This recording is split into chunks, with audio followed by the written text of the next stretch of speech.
great. All done. All right, thank you very much. So again, you guys, sorry for the delay in getting started here. Please let me know if you can actually see my PowerPoint or whether you see a presentation screen.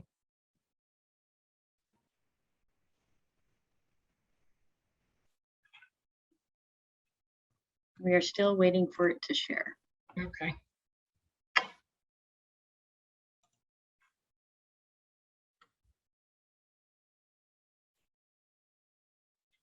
All right, how about now?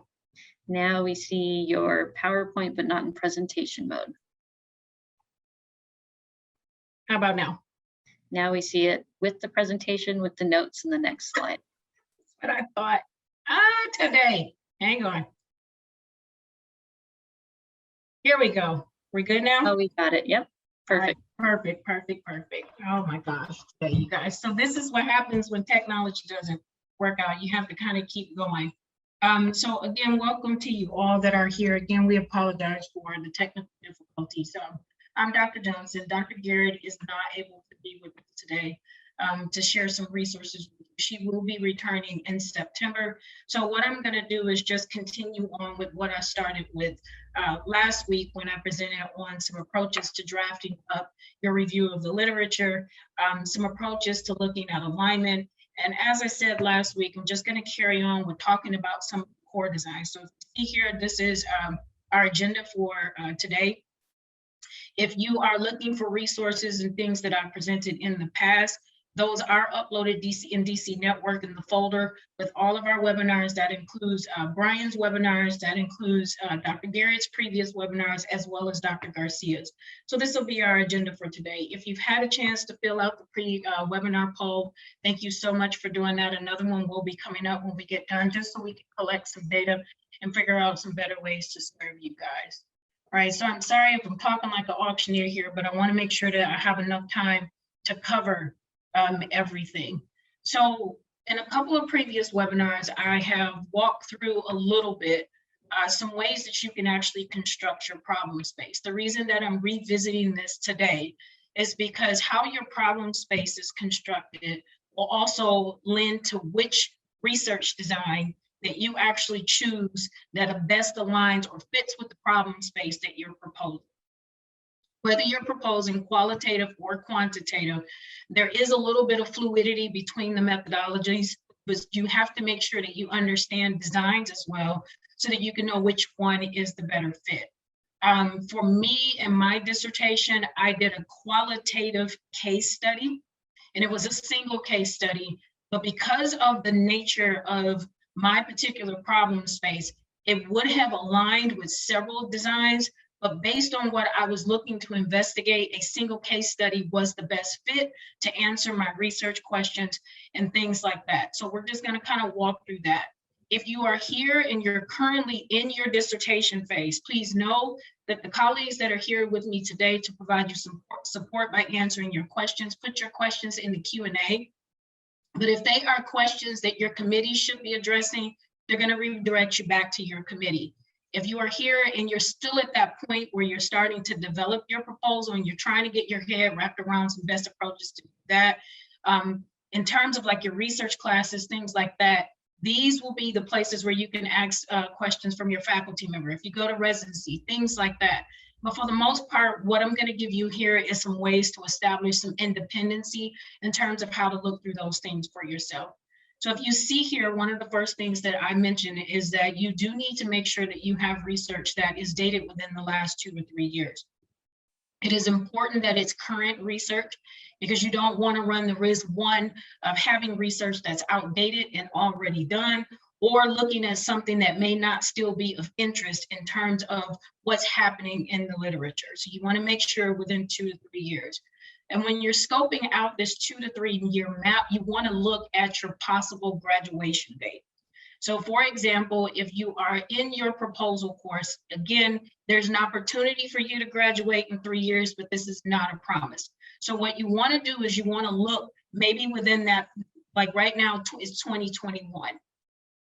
You want to look, when we say 2 to 3 years, you want to look more in 2018, 2019, and current. That doesn't mean that you can't have some things in there 2015, 2016 for some other reasons, but you need to make sure that the ways that you construct your problem space is based on recent literature, and recent in terms of GCU is 2 to 3 years, right? So coming down here and just looking through each thing and each area in which you can use to construct a problem space, you have your community and your societal needs, right? So your community and your societal needs really are the needs in those particular spaces that are relevant and connect to your study. So for me, a societal need for me was doctoral education in general, because I was looking at dissertation chairs and dissertation students. So that was my societal need. And the societal need for me was particularly the challenge with attrition in doctoral education, which has been documented in literature since 1979. Universities across the globe are trying to work out ways to help things get easier for students, but it is a persistent challenge because each student is unique, each experience is unique, as well as each dissertation being unique. So that's one way to look at constructing a problem space. Another one is looking at broad areas of research that your research will contribute to. So when we say broad areas of research, in my head, I always went back to areas of like theoretical foundations or models or conceptual things like that. That's some areas that you can look in.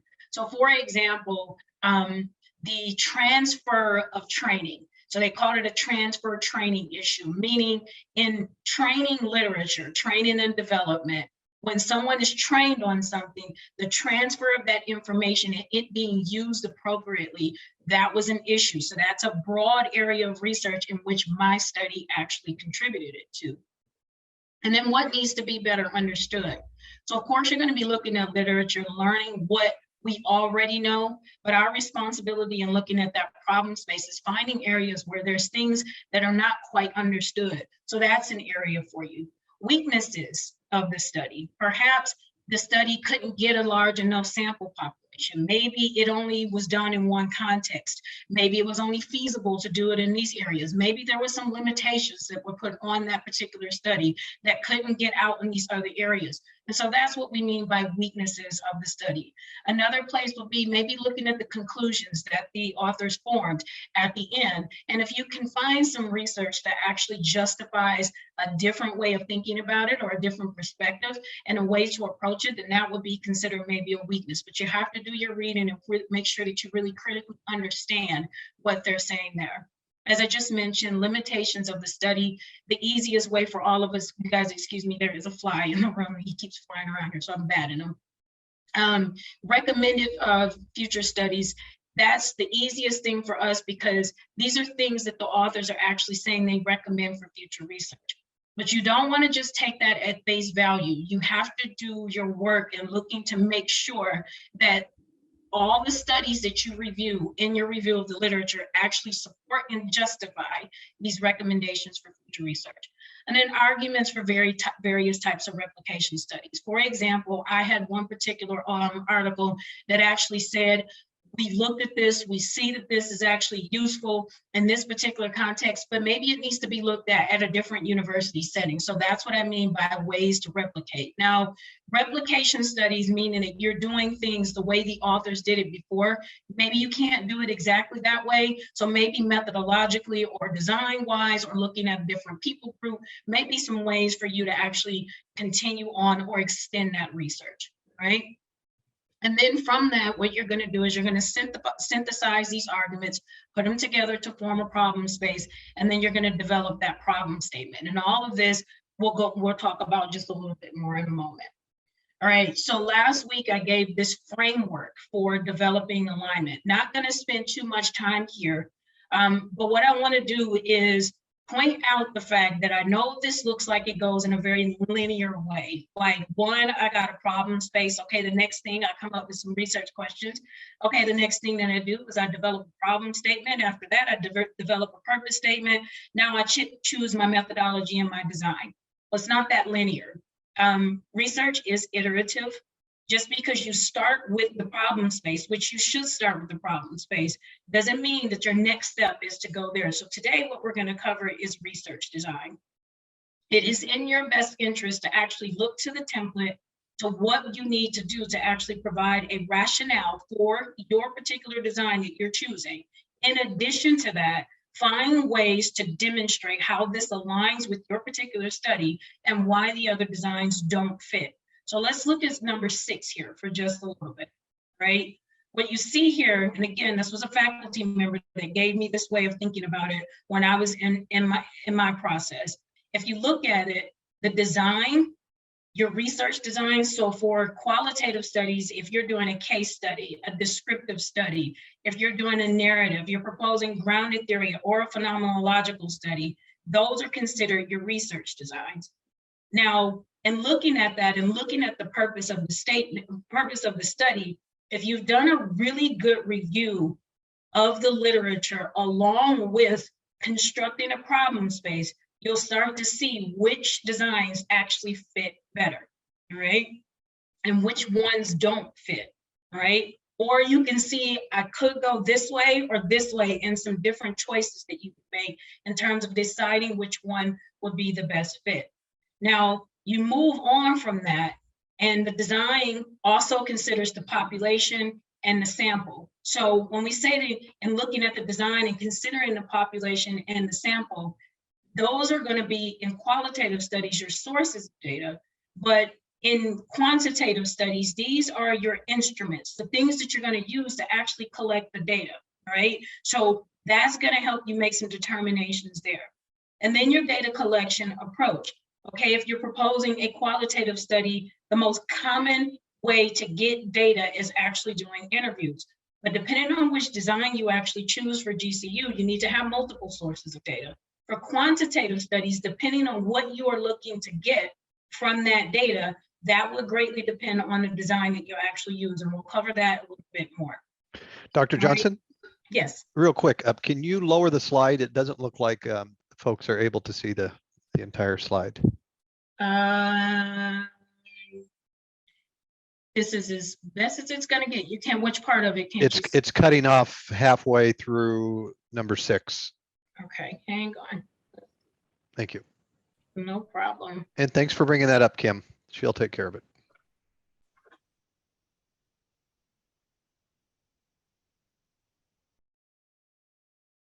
All right, let's see. How about now? Better or no?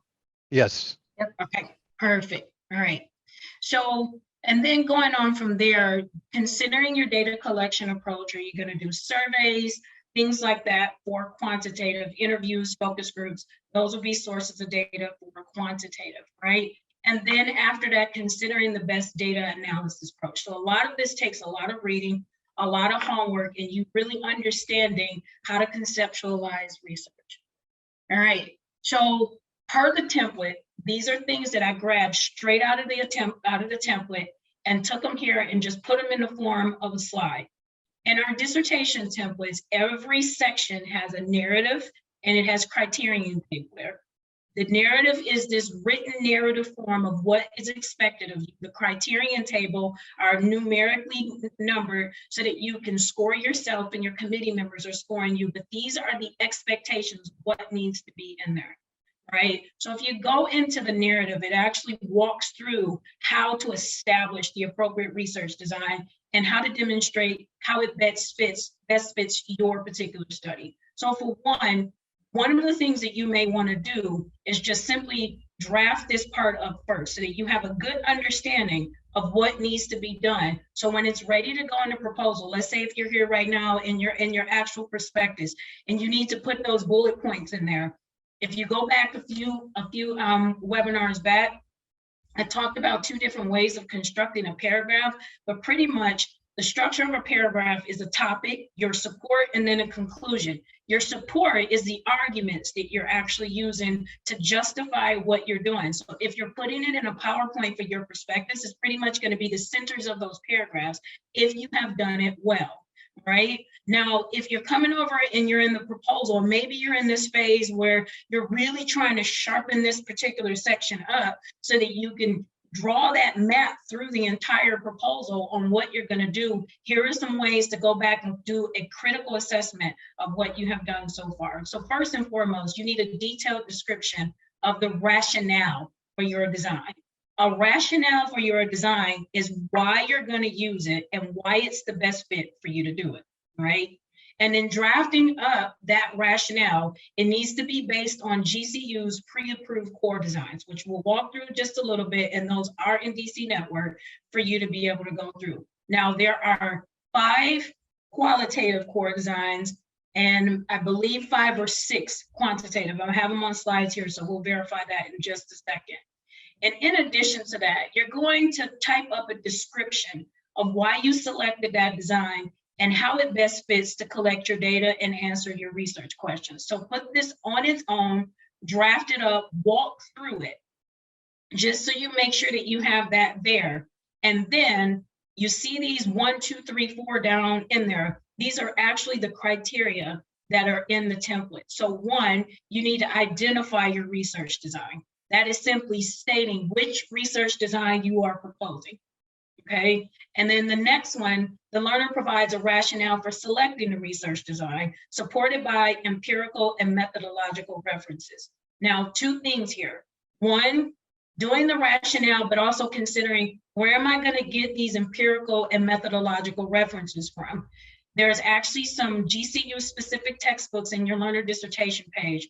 The team is actually going to post 2 links for those for you to be able to go through them and look through those. There are 2 textbooks that walk through those core designs for you to start looking through those. It's not simply reading for what needs to be in there, but also looking at the actual references in terms of the descriptions that we give for each core design, going back and seeing if you can find those articles. Another way that you can do this is by looking at studies that have used these particular designs. So for example, if you are proposing a correlational associative, pretty much you're looking at a relationship between 2 things. Read those studies and look at how they've done them so you can use that and model it after it, okay? One of the things, and I'm not pretty sure about this on the quantitative side, but for the qualitative side, there were a lot of practical articles, these how-to articles, what you should look at, what's the best way to design research questions, things like that. So those are the places that you can look for those references, right? Number 3, the learner justifies why the design was selected as the best approach to collect data as opposed to alternative designs. So you can't just simply say, this is the design I'm going to choose. 1, you need to state why you're choosing either quantitative or qualitative. Whichever one you choose, you need to justify why the other methodology does not work. Once you make that decision, you need to have some knowledge on the other designs that you don't think would fit, and you need to actually justify why they wouldn't fit. So you see, again, it's not just developing an expertise about your particular research design, it's developing that knowledge of research in general and understanding the other designs to some extent, right? And then finally, the learner uses authoritative sources to justify the design. So you got to provide some support and justification. That Dr. Garcia, you are unmuted, so that means something came in.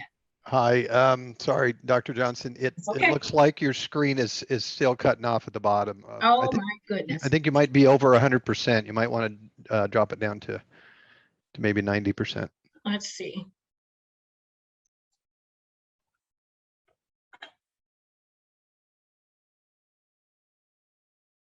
All right.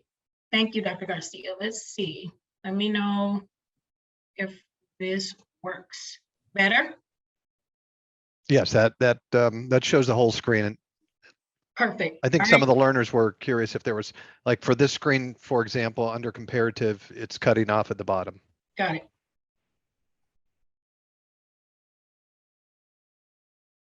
Hang on, you guys. All right.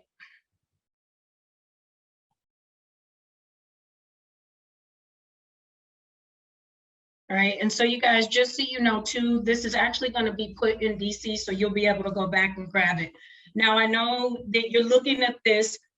Keep in mind, everything that you see on these PowerPoints, they're in the template.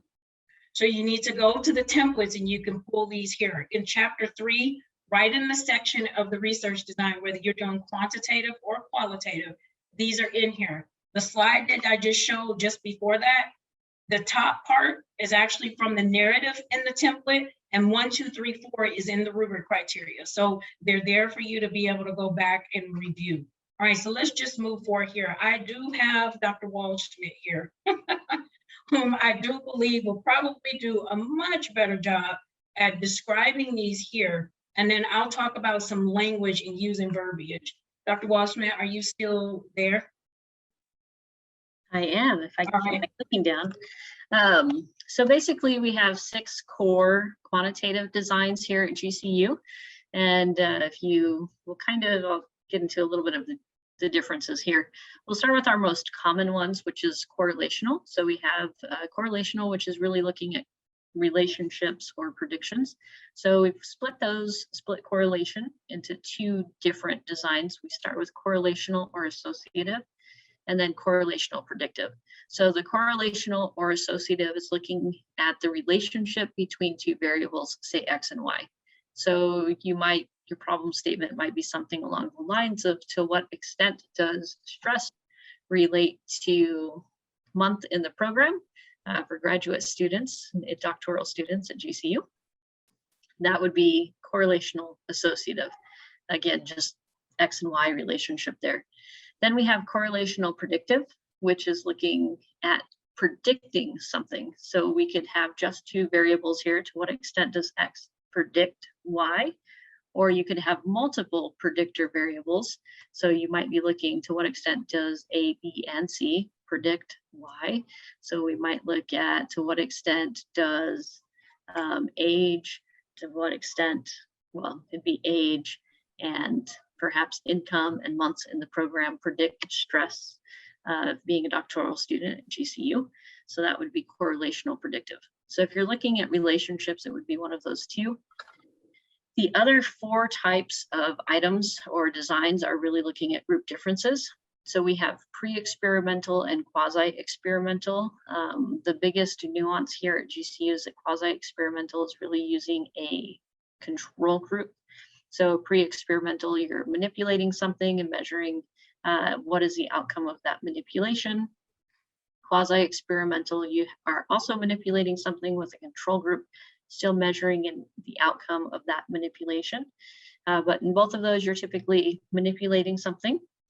For comparative, that used to be our causal comparative design. We took the word causal out because we cannot make causal claims from causal comparative designs, despite the name. So for comparative, what we did there is we're really looking at comparing pre-existing groups. So that's something that we can't manipulate either because we just don't have the ability to, or it might be unethical to. So for example, males versus females, smokers versus non-smokers. Those types of things, age, for example, we can't manipulate. So the things that you're looking at, differences that are in conditions that are pre-existing and we can't manipulate. So that would be comparative. And then our ex post facto design here is looking at archival data. And so if folks are using data that is online that you did not collect yourself as a learner, that would fall, at least at GCU, under the ex post facto design. Thank you, Dr. Waldschmidt. Would you like me to go into any more detail on any of those? No, perfect. So what I wanted to piggyback off of is last week and in the previous webinars, we've talked about the usage of language and verbiage in terms of ensuring that throughout the draft of your proposal, that you are articulating yourself in a way where your committee members clearly understand what it is that you are trying to propose. So if you notice here with quantitative studies, the word examine is used throughout all of them. So if you look at this, that would be a good word as opposed to explore, which would be a more appropriate word for qualitative, right? Some other things that you will want to be careful of is that if you're not looking at groups, you don't want to word things in a way where it would look as if you're doing things and looking at groups or in pairs. If you see down in the examines relationship and pairs of variables, you're going to be looking at different variables, but not different groups of people. So you want to make sure that you're looking at those particular things very specifically. One of the things that I know as a chair, with the students that I have that are doing quantitative studies, whatever instrument And down here, it is talking about your measurements. So those are the instruments, your surveys and the like that you're going to actually use to collect the data.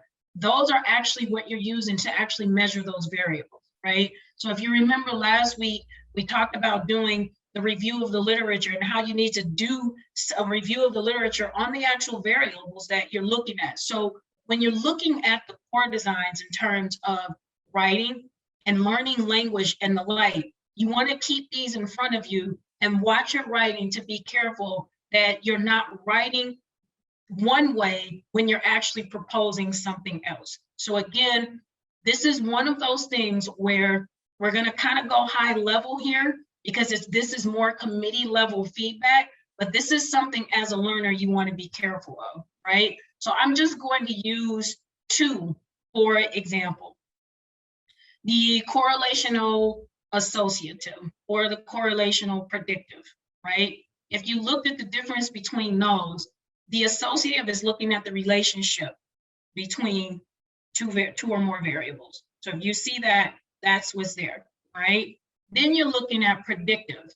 If you notice there, they're looking at, is this one variable, are you able to look at it and measure it to predict something else, right? So you have to be mindful of the type of language that you're putting in there. You wouldn't want to look at the relationships necessarily only from looking at the strength of a particular, the strength of some, excuse me, I'm getting tangled up with my words, but the strength of, you know, the actual, what comes out in your data. So how strong it is it more, when we're talking about stronger, is the correlation stronger or is it weaker, right? You're not looking at that. You're also not looking at direction, positive, negative, right? That's not what's going to be happening in a predictive. So it's language like that that you want to be careful of. You will also, if you're looking at correlational, you don't want to talk about comparing things because that's comparative. So again, going backwards, let me go back here. If we're coming back and we're looking at the actual problem space and you're aware of what you want to do in that particular problem space, and there's justification for looking at two different groups, looking at the differences or looking at the relationships between things, you have to make sure that you have a full understanding of that, all right? So that's how that connects there. I'm gonna keep going just for the sake of time. So qualitative, all right? So qualitative, kind of the same thing, except you're not doing anything quantitatively. Here, qualitative, the centralized thing with all qualitative designs is some sort of experience, but it's how you're looking at that experience. So for descriptive, if you are in this position where maybe there's not a lot of literature on something, so that phenomena that you're actually looking at, there's not a lot of information on it, a descriptive would fit very well with that. Phenomenological, you're looking at that experience from how your actual participants lived it, okay? A case study, on the other hand, a case can be a group of people, it can be an organization, it can be a process, right? And looking at cases, that's what makes things an actual case. A narrative, same thing, except it's that person's story, a narrative of their story, and yours is not included in there. So you're not sharing your own stories. And then grounded theory, which is the one that takes the longest and is one of the hardest, is you're looking at things from in an entirely different direction. So with grounded theory, the best way to look at that is just looking at developing some new theory or model or concept that comes out of that, right? So again, if you're talking about the experiences in qualitative, you have to be careful about how you articulate that. So again, using myself as an example again, I was looking at the process in which chairs coach their students. They still have some experiences in that. The students still have some experiences in that, but the core of what I'm looking at is the actual process of coaching. That's what made it a case study, right? So again, coming back here with case studies, now let's say, for example, you know, it could fit into a case study, but you can't access 3 sources of data because at GCU for case studies, 3 sources of data is expected. What sources of data? Interviews, focus groups, those things are sources of data. If you can't access that, then you can only get 2, maybe it's a qualitative descriptive. So these are some of the decisions that you have to make in that, right? So coming back forward here, we talked about the alignment table this past week. you have this in front of you. Maybe you have to kind of rethink some things, reshape them. What if you have to rethink it from a design perspective, right? How do you use these core designs? How do you use the narratives, right? How do you use the criteria to reshape some things, make it more explicit, get some things in there that maybe you have missed? Again, it could be just coming back and looking at the actual problem space, making sure you have what you need there to justify that. So for example, my study, like I said, could have fit in any of the designs, but a case study was a better fit for me. One, there wasn't a lot of information on what I was looking for. Two, I was looking at the actual process. Three, there were more than enough studies from a narrative or lived experience type of thing. And for the most part, because I was doing design thinking, that was more ethnographic. Ethnographic studies, that's not a core, ethnography is not a core design here at GCU. So the best fit even in that was case study. And so if you see me having that really good understanding of what was going on in the literature, not just the 4 or 5 studies that I used to justify my problem space, but actually taking the concepts in those problem space and going back and doing a good thorough review of the literature. So for me, I'll tell you how it started for me. I got those 5 articles that I was going to use. I went back, pulled them apart conceptually. I did a good review of the literature on design thinking, because that was one of my theoretical foundations. I did a good review of the literature on coaching, because that was a part of my theoretical foundations. Also, what I was looking at in terms of the process. I did a good review of the literature on doctoral education, dissertation students, dissertation chairs. You see where I'm going with this? And I did all of this to understand, okay, in all of those general spaces, so I'm going to come back up to here, these broad areas. Okay, I had my societal need that connected, but in these broad areas, I needed to see what was going on in the literature. So I started 15 to 20 studies. Eventually, I had upwards of 50 to 60 per broad area, and I had a good understanding of all of those broad areas, how things were investigated methodologically, how they were investigated design, what types of sample populations were there, what types of sources of data were used.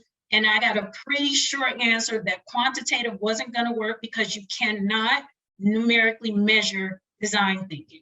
So I did all of that, looked at those limitations, pulled all that stuff together. And once I had that, I got a pretty sound, okay, I can do this from a case study. If someone were ever to come back to me and say, well, Tarila, have you considered this, and the other? One example that I can give, well, this looks more like phenomenological.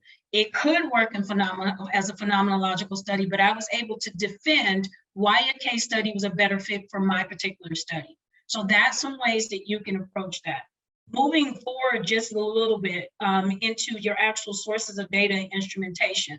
Again, instrumentation, these are the variables that you're going to look at. These variables need to be very clear and explicit in the problem space that you're actually proposing. Otherwise, it's going to be out of alignment. For us qual people, in terms of doing the interviews, again, the interviews is one of your primary sources of data in qualitative studies. But if you're looking at these other sources of data, if you're looking at the difference, it may be like an interview as opposed to a focus group.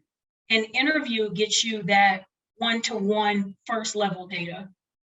Focus groups get you interactive data. So it changes the richness of the data, right? Or here are some other things, thinking about triangulation for those that are doing case studies. The perspective from me from the dissertation chairs, interviews. Then I did a second set of interviews, getting the perspectives of the students, and then I did focus groups on both sides. So I got perspectives from the chairs at the individual and group level, interactive, and I got the perspective of students at the interactive and individual level, right? So those are some things that you want to think about. For data analysis, you're going to want to know what's the primary ways to get your data analyzed in each design. Case studies, descriptives, most likely thematic analysis. Phenomenological studies, you have to look at which ones are there. So you need to know what's the most appropriate data analysis plan. For those of you that are doing quant, this is just a recap, but I'm going to bounce to the resources just for a little bit. For those of you that are doing quantitative, again, there is a quantitative textbook that you can go to. But GCU also provides a discount for layered statistics, okay? I'm talking dirt cheap, as little as like $4.99, I think, a month or something like that. Not much at all. But layered statistics lays everything out for you to know.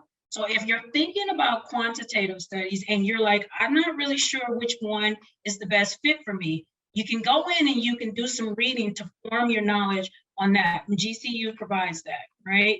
So I'm going to skip up a little bit here. Same thing with the qualitative studies. This first book link that's there, that is majority quantitative. I know the book says quantitative and qualitative, but I will tell you it is majority quantitative.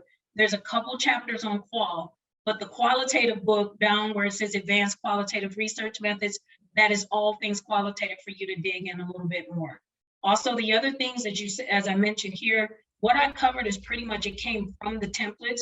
So you need to actually go into the templates. You need to do some reading and digging those things out and understanding them for yourself, right? So coming back to the recap, that 3 levels, that's not on this one. I'll take it out before I put it into DC Network for you guys to have. Again, we did talk a little bit on how to look at the template to determine which resources that you needed. So again, this was me talking about here, where we're looking at which empirical and methodological references that you can actually use. So we talked about that there. Hang on, moving a little bit fast. I discussed a little bit more a framework for looking at alignment. So again, this is just an attachment onto what was discussed this past week. We walked a little bit through some of the quantitative and qualitative core designs and best ways to utilize that alignment table. All right, so I moved relatively fast, and we have had quite an experience with technology. Stop sharing and check to see if there were any questions or anything that I may have missed. Good timing to get some questions answered. Dr. Johnson, as you're waiting for questions to come in, one of the most common questions that I've heard is when a learner comes in with an approach, a methodological approach already in mind that they want to do. What is your advice for learners who come with a prepackaged methodology and they want to just fit their research into that? So one of the best things and the hardest things for me to accept early on was a faculty member telling me not to try to force a nail into a pinhole. If it's not going to fit, it's not going to fit. If you have done your reading, your homework, and your studying, and you can defend why that design actually fits, then it could be just a matter of what's in your head not really translating out well on the paper. On the other side of it, the benefit to the way GCU does things in terms of us not only having to justify our chosen design, but why the other ones don't fit, is we gain some knowledge from that. We get an understanding and we develop research knowledge in that way. So what I would have to say, if you come into the process with this already predetermined, another hard reality of this is that that thing is going to change until the dean signs it. And if you dig your heels in because you really want to do something that's really not going to work, you're unfortunately going to cost yourself more time. So consider what is baby and what's bathwater, and keep the things that are necessary that are going to get you moving forward. But if you need to just let go of a particular type of design, that's just something and a decision you're going to have to make. I don't think there's an easier way for me to answer that, but Dr. Garcia, I hope that really helped. Yes, definitely. And now, in addition to that, learners will sometimes get feedback from their chairs or from their methodologists suggesting that they should maybe look at another research design. What do you suggest that they do when that happens? Good question. So I had that happen to me twice, actually. Again, because my problem space could have fit in 2 or more designs. And one, for me, I had to demonstrate that I had the skill to do the rigor of a case study. So that was one. Two, I had to actually not just throw out what they were actually telling me to do, but go and look at those other designs and see why they may be recommending it. And if it means that I'm going to get done and it's going to simplify things and not overcomplicate things and add complexity where it doesn't need to, then that's a decision I need to make.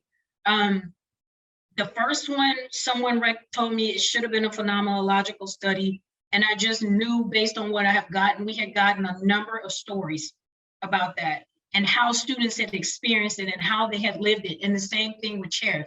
The literature was exhausted with that.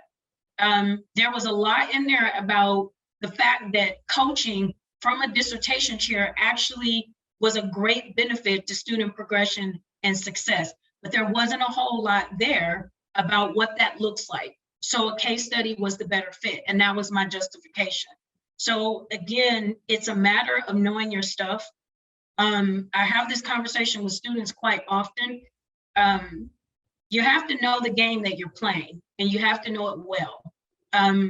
If you don't know the game that you're playing, and it's not the game, I always think about it in basketball terms. I always think of the San Antonio Spurs. You guys forgive me, because they were like fundamental basketball greatness. But if you understand what's expected of you and why it's expected of you, then what happens is you start to develop this peer-like relationship with your committee members, and the knowledge and the information that they give you changes. It's no longer telling you what you need to do, how you need to do it, and how you need to correct it, but it's informing you on how to make the best decisions for yourself. So that would be the best way that I would say to approach that. Did that answer it, Dr. Garcia? I feel like I went on a tangent. No, absolutely. And I don't see any other questions popping in, so I'm going to go ahead and ask one more.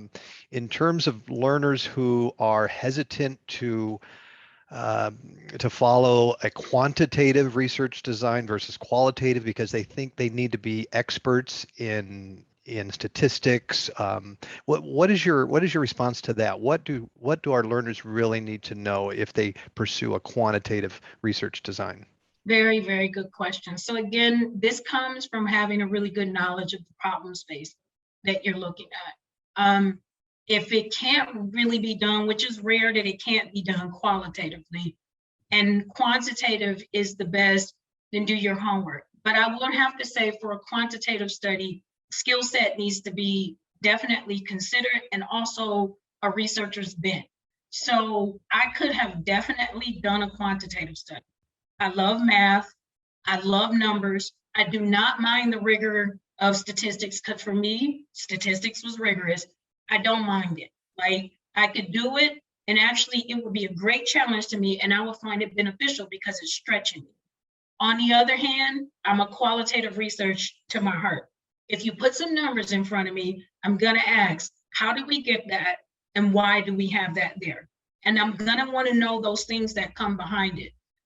So I recommended this, and this is actually in the resources in previous PowerPoints of mine, but The Craft of Research is an excellent book because it puts you in the headspace and in the mindset of being a researcher. It moves you out of this, I want to do what I want to do, and start thinking like a researcher. So another book, if anybody's here in their DBA, and I have to go back and look at what it is. Give me a second, I can pull it up here shortly. But there was another book that I read that was all about DBA studies. And it talked about a researcher understanding their own ontology and their epistemology, pretty much how you get your knowledge and how you use it. Like, you need to know those types of things about yourself. So that would be the best way that I can answer it. But if you are proposing something that's a better fit quantitatively, $4.99 a month, literally $4.99 a month, is not a bad investment into yourself to go into layer, dig and study, and do your absolute best. So that would be the best way that I can answer that. Dr. Garcia, did that help? Absolutely, thank you. And I don't see any additional questions popping up. Oh, there's one that just came from Mary. If you want to read through that one. Yeah, I see it. My study was changed from qualitative to quant. My second resident, I don't know enough about quant to say one, not good.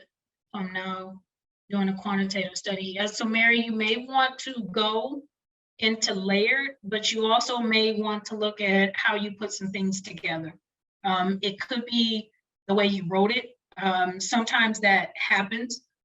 You present things in a certain way that would make it, lend to it actually being quantitative. So do a little more work on that. I hope that actually helps. Ryan, did I miss anything? Dr. Waldschmidt, anything before we? I think we just need to launch the final poll, Yes, post-webinar poll. thank you, Dr. Garcia.